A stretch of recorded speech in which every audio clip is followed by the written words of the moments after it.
स्वागत है आपका। आप देख रहे हैं क्राइम तक। मैं हूं अश्विनी सिंह। एक शख्स अपने बच्चे को लेकर स्कूल छोड़ने जा रहा था। इसी दरमियान खेत से कुछ आवाज आती है। एक शख्स होता है, वो कहता है कि मैं यहाँ पर चूहे को छोड़ने आया था खेत में, लेकिन वहां पर कोई तो ऐसे लाश पड़ी है। अब वो देरी हो रही थी, वो फौरन जाता है स्कूल में, अपने बच्चों को छोड़ता है और लौटकर उसी खेत में आता है जहां पर उस शख्स ने कहा था कि यहाँ पर एक लाश है। और लाश भी कोई ऐसी वैसी नहीं। आपको बता दें कि एक शख्स को मारा गया था, यानी उसका मर्डर किया गया था। उसके गर्दन पर कपड़े लपेटे गए थे।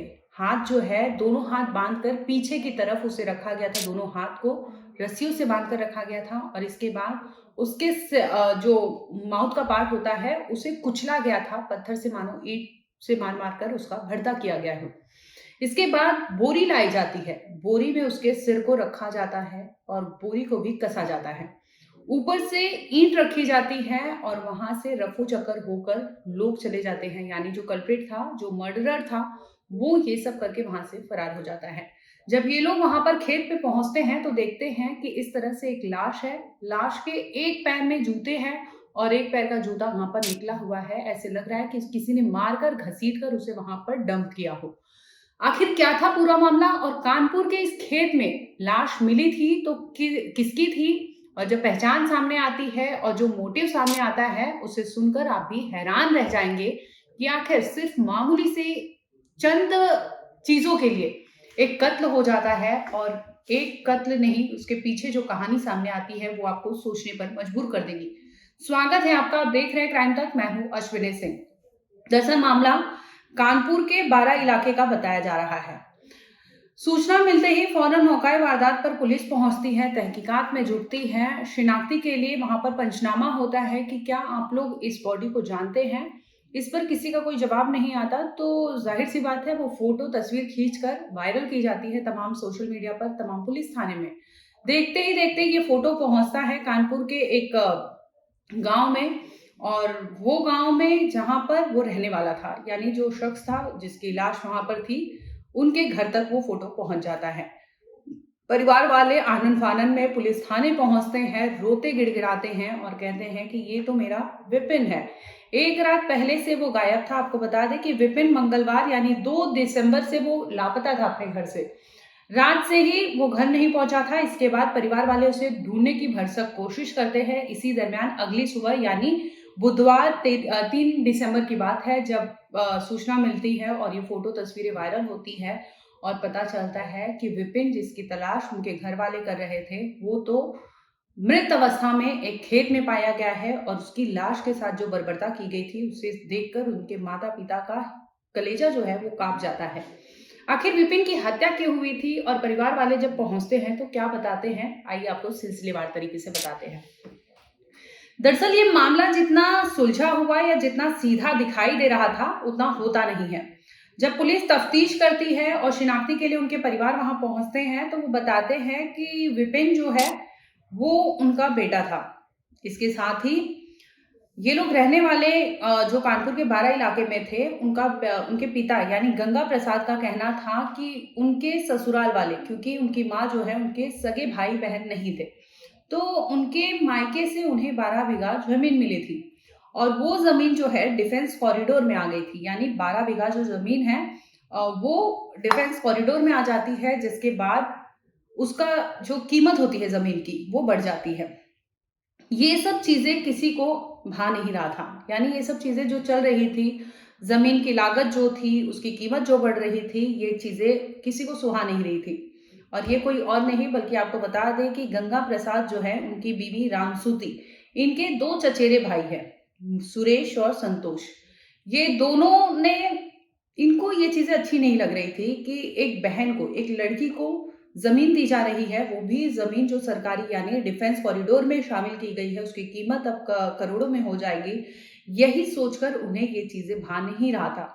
आपको बता दें कि हाल ही में गंगा प्रसाद एंड फैमिली जो है इस जमीन को बेच चुकी थी, जिसकी कीमत 60 लाख बताई जा रही है। अब ये 60 लाख जो पैसे आए थे, इसी को लेकर उनके घर में कलेश हो रहा था। और कलेश करने वाला कोई और नहीं बल्कि बता दें कि राम सुती जो उनकी वाइफ है, उनके चचेरे भाई थे, संतोष और सुरेश। इन दोनों का कहना था कि जो 60 लाख की ज़मीन बिकी है, उसमें इनका भी भाग होता है, यानी इनकी भी रकम इन्हें भी मिलना चाहिए, जो कि रामसूती और गंगा प्रसाद को बिल्कुल नहीं पसंद था क्योंकि उनके घर से रामसूती के परिवार वालों ने उन्हें दिया था, तो ऐसे में उन्हें किसी और को देना क्यों था? तो यही सवाल उठ रहा था और लेकिन संतोष और सुरेश है कि उन्हें लगता था कि ये लड़की को नहीं मिल सकता, सिर्फ़ और सिर्फ़ इसका हक है, तो हमारे घरवालों का है, ये ससुराल में क्यों जा रहा है, यानी किसी लड़की के ससुराल में क्यों दिया जा रहा है, यही मेन मोटिव सामने आता है। गंगा प्रसाद का कहना है कि जैसे ही वो ज़मीन बिकती है, 60 लाख रुपए में उस रुपए में ये लोग बोलते हैं कि हमारा भी हिस्सा लगाया जाए, यानी इन्हें भी उसका पार्ट्स दिया जाए और इसके बाद इनमें सहमति नहीं बनती है, तो हो ना हो, गंगा प्रसाद का कहना है कि विपिन को टारगेट किया गया था क्योंकि लगातार वो लोग धमकियाँ देते थे और इस तरह से क्लेश करते थे, वाद-विवाद हो रहा था दोनों परिवारों के बीच में। तो गंगा प्रसाद का यही कहना है कि उनके बच्चे यानी विपिन की हत्या की गई है और हत्यारा कोई और नहीं बल्कि संतोष और सुरेश उनके भाई जो बीवी है रामसूती, उनके दोनों चचेरे भाइयों ने मिलकर किया है और इसके बाद उन्होंने जिस तरह से बर्बरता की गई है क्योंकि लाश को देखकर ही समझ आ रहा था कि उसके साथ हुआ क्या है और चश्मदीद का जब बयान सामने आता है, उससे भी ये पुख्ता हो जाता है कि ये लोग ने गहरी दुश्मनी उस लाश के साथ यानी मर्डर जिसका हुआ है विपिन के साथ निभाई है और उसे हत्या करने के बाद उसकी लाश के साथ ये लोग ने गंदा हरकत किया था जिसके बाद बोरी में भरकर उसके मुंह को ढका गया था उस पर पत्थर रखे गए थे ताकि किसी भी तरह से कोई शिनाख्ती ना हो। मैं अपने बच्चों को स्कूल छोड़ने जा रहा था, तभी एक भाई साहब यहाँ पे चूहा छोड़ने आए हुए थे। तो वो चूहा छोड़ते समय उन्होंने देखा कि कोई लेटा हुआ है। उन्होंने मुझे बताया, तो मैंने अपने बच्चों को छोड़ा स्कूल। उसके बाद में देखा आके 2-3 लोगों को लेकर के, देखा तो ये लटवारी पड़ी हुई थी। उसमें मुँह पे, चेहरे पे इसके बोरा लपेटा हुआ है और ईंटा रखा हुआ है। क्या आशंका इस पे है कि हत्या हुई है या कहीं से लाके डाला गया, क्या है? तो ज़ाहिर-सी बात है भैया, बोरी लपेटी हुई है, हाथ दोनों बंधे हुए हैं रस्सी से, तो मर्डर ही हो सकता है। पुलिस को सूचना दी है? पुलिस कितनी देर बाद आई है? कम से कम वही 20 मिनट बाद। 20 मिनट बाद आई है। किस अवस्था में मिला है यहाँ पे? ये ऐसे ही भैया पड़ा हुआ रेड बोरी है, उसमें चेहरे पे पन्नी लपेटी हुई है बोरी और ईंटे से ढका हुआ है और दोनों हाथ रस्सी से बंधे हुए हैं पीछे। किस तरह के निशान? कार पहिए के। और किसी को यहाँ देखा था बॉडी डालते समय या कुछ? अभी देखा हम लोगों ने 8:30 बजे के बाद। आपको बता दें विपिन जो है पान मसाला फैक्ट्री में काम किया करते थे, शादीशुदा थे और इनकी बीवी भी इनके साथ रहा करती थी, इनके जुड़वा बच्चे थे। इसी दरमियान इनकी हत्या की जाती है और हत्या का मोटिव जो सामने आता है वो प्रॉपर्टी है, प्रॉपर्टी डिस्प्यूट कि एक प्रॉपर्टी अपने बहन को कैसे मिल सकती है और यही मेन मुद्दा बनता है जिसके बाद संतोष और सुरेश पर यह आरोप लगा है कि इन दोनों ने मिलकर विपिन की हत्या की है, हत्या कर वहां पर खेत में लाश डंप की थी जिसके बाद पुलिस वहां पहुंचती है, तफ्तीश करती है तो खुलासा होता है कि इस तरह से ये बॉडी जो है विपिन की है। इसकी पहचान विपिन तिवारी नामक व्यक्ति के रूप में है, जो मूल रूप से साड़ कस्बे का रहने वाला है और यहाँ टीपी नगर में केसर फैक्ट्री में काम करता था। शाम को ये घर से चला था और सुबह जब नहीं पहुँचा तो परिजनों को चिंता हुई और परिजन भी इसके आए थे, उन्होंने भी इसकी पहचान की है। फैक्ट्री के लोग भी आए थे, उन्होंने इसकी पहचान की है। शव को उसका पंचनामा करके पोस्टमार्टम के लिए भेजा गया है और अभी इसकी हत्या के कारणों का अभी सही ज्ञान हम लोग कर रहे हैं और शीघ्र इस घटना का अनावरण किया जाएगा।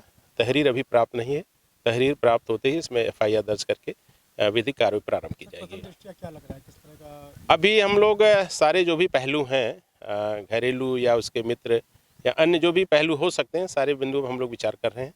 पोस्टमार्टम रिपोर्ट का इंतजार है और सारे तथ्यों पे गहराई से छानबीन करके इस केस का सफल अनावरण किया जाएगा। फिलहाल आपको बता दें कि इस केस में जांच पड़ताल चल रही है, सभी जो थियरी सामने आ रही है क्योंकि गंगा प्रसाद ने जो आरोप लगाए हैं उनका यही कहना है कि ननिहाल से कुछ रकम मिले थे, जो प्रॉपर्टी मिली थी उसे लेकर कलेश चल रहे थे और हो सकता है कि दोनों ने इस तरह से हत्या को अंजाम दिया हो। फिलहाल इन्वेस्टिगेशन चल रही है, आगे कुछ अपडेट होगा हम आप तक जरूर लाएंगे। देखते रहिए क्राइम तक। धन्यवाद।